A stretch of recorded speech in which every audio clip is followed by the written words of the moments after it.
Hi everyone, how are you? Let's continue our lesson. Today we are going to do exercises from People's Book, Grade 4, page 94. 4 сыныптар бойынша тапсырма орындаймыз. Our world, help the planet.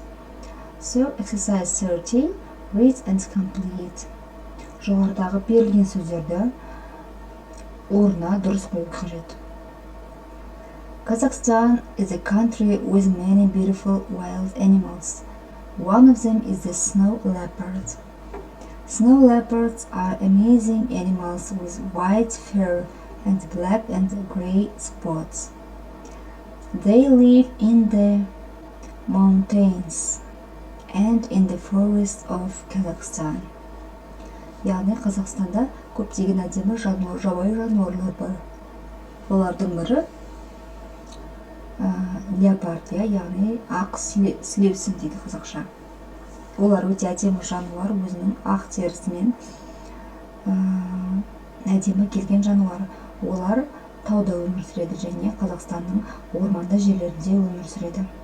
In the past, people hunted them for their fur or cut down the trees, so they didn't have a home. Бұрынғы кездері адамдар олардың терісіне бола оны аң аулаған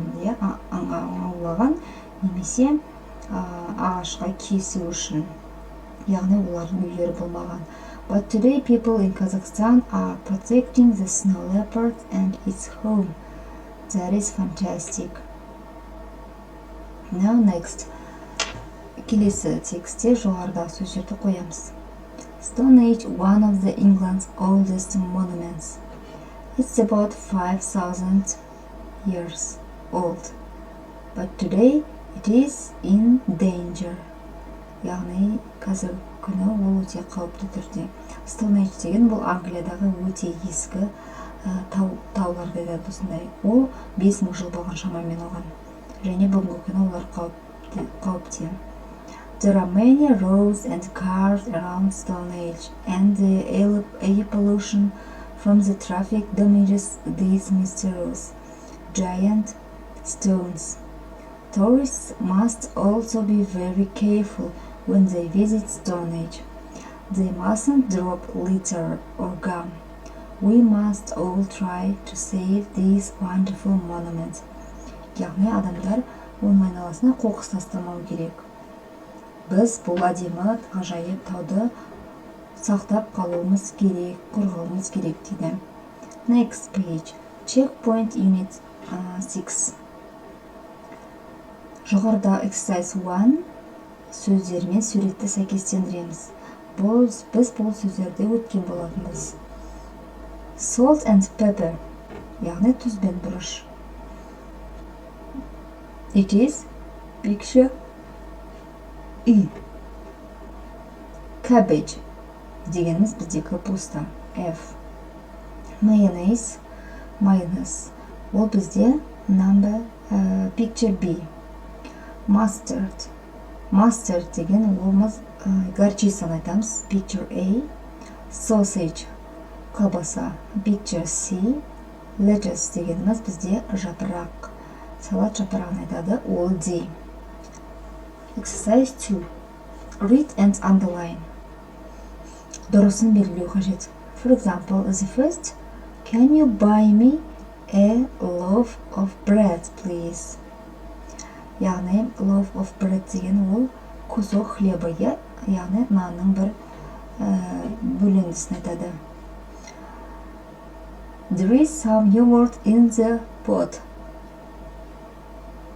Dana ate 2 bars of chocolate. Яғни, Дана 2 плитка шоколад жеп алды. Шоколад bars of chocolate деп айтылады. We have to buy 5 bottles of cola for the party. Біз жаңағы кешке 5 бөтелке кола сатып алуымыз қажет. Бөтелке кола. Can I have a packet of juice, please? Next, exercise 3. Use some, any, and an. біз болымды сөйлемнің барлық жеріне some қоямыз. Ал егер сұраулы сөйлем және болымсыз сөйлем болса, any қойылады. Артиклін дауыссыз дыбыстардың алдына қоямыз. Артиклін дауысты дыбыстардың алдына қоямыз. For example, is there any cheese in the fridge? Холодильник тоңазытқышта сыр бар ма деп сұрап тұр. Сұраулыға any қойылады. The first, we haven't got any milk. Бізде сүт жоқ. Яғни болымсыз түрі тұрғандықтан any. The second, are there any biscuits in the packet? Сұраулы сөйлем және any қойылады. There is some egg in the fridge. Яғни холодильникте жұмыртқа бар. I've got juice for you. I've got some juice for you. I want a jar of jam. Next, exercise 4. Жақшаның ішіндегі сөздерді ашып дұрыс формаға қоямыз. Яғни ing жалғау арқылы. Ing жалғанса, бұл бізде present continuous деп аталады. Яғни іс әрекеттің дәл қазір болып жатқанын білдіреді. The first, Mom is cooking dinner for us. Яғни мама бізге кешкі асты дайындап жатыр. The children are making a salad. Балалар салат дайындап жатыр. Look, the koala is climbing the tree. Қарашы, коала ағашқа өрмелеп барады. We are visiting the zoo with our school today. Біз бүгін мектеппен бірге зоопаркке бара жатырмыз. Qanat is buying some snacks for his party. Qanat өзінің кешіне бірнеше жейтін заттар сатып алып жатыр. Exercise 5. Complete the sentences to be true about yourself. Яғни бұл жерде сөйлем құрау керек. Өзің жайлы не істейсің? Next week, мысалы, келесі аптада мен не істеймін? Next Saturday, келесі сенбіде не істеймін?